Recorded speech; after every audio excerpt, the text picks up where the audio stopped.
My name is Aaron, and I'm 22 years old. I live in a small, quiet town in upstate New York, the kind of place where everyone knows everyone. Growing up, I was always the adventurous kid, always exploring the woods behind our house with my best friend, Jake.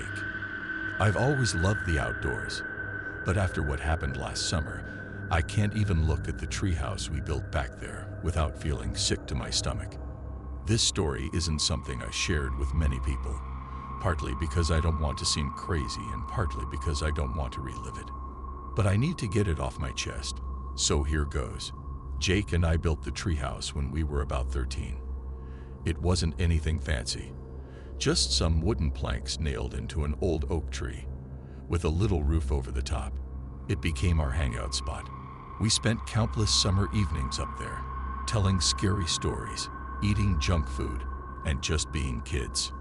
Even as we got older, we'd still occasionally climb up there to reminisce. Last summer, I decided to clean it up a bit. Jake had moved away for college, and the treehouse had been abandoned for years. It was mostly out of nostalgia. I thought it'd be fun to bring it back to life. So one Saturday afternoon, I grabbed some cleaning supplies and headed into the woods. The moment I stepped inside, I noticed something was off. The air felt heavier, like it was harder to breathe. And there was this faint smell, like damp wood and something metallic, almost like blood. I tried to ignore it and started cleaning up the leaves and debris that had accumulated over the years. That's when I noticed something carved into one of the wooden planks. It was a crude drawing of an eye, with what looked like a crooked smile underneath it. I didn't remember carving it, and I knew Jake hadn't either. We weren't the artsy type, and we never let anyone else use the treehouse. I brushed it off as some random kid sneaking in over the years and kept working. By the time the sun started setting, I was just about done. I was packing up my supplies when I heard something, a faint rustling sound coming from the woods below. I froze, straining my ears to figure out what it was. Maybe it was just an animal, I told myself. But then I heard it again. This time, it was louder and closer, like footsteps crunching through the underbrush. "Hello," I called out, trying to sound brave. No response. I leaned out of the treehouse, peering into the growing darkness below. That's when I saw it. There was someone, or something, standing at the base of the tree, looking up at me. It was hard to make out in the dim light, but it looked like a person wearing some kind of mask. The mask had the same crude design as the carving in the treehouse, an eye and a crooked smile. "Hey, who are you?" I shouted, my voice trembling. They didn't answer.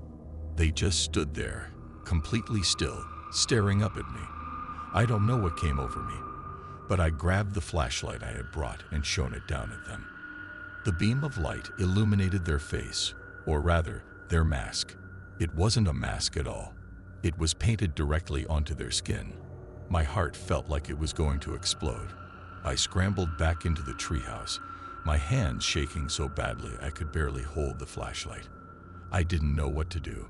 Should I climb down and run? Stay up here and hope they leave? And then I heard it. The creaking sound of someone climbing the ladder. I couldn't breathe. My mind was racing, and my body was frozen with fear. The creaking got louder and louder, closer and closer. I grabbed the only thing I could find, a rusty hammer we had left up there years ago, and stood by the entrance, waiting. My hands were slick with sweat, and I felt like I was going to throw up. Then, suddenly, it stopped. The creaking, the footsteps, everything. It was dead silent. I waited for what felt like hours, but was probably only a few minutes. Finally, I worked up the courage to look out the treehouse door. There was no one there. I don't know how I managed it, but I climbed down the ladder and ran back to the house as fast as I could. My parents weren't home, so I locked every door and window and sat in the living room, clutching the hammer, until they got back. The next morning, I went back to the treehouse with Jake. I told him everything, and he agreed to come check it out. But when we got there, it was like nothing had ever happened. The carving of the eye and the smile was gone, and there were no signs of anyone being there.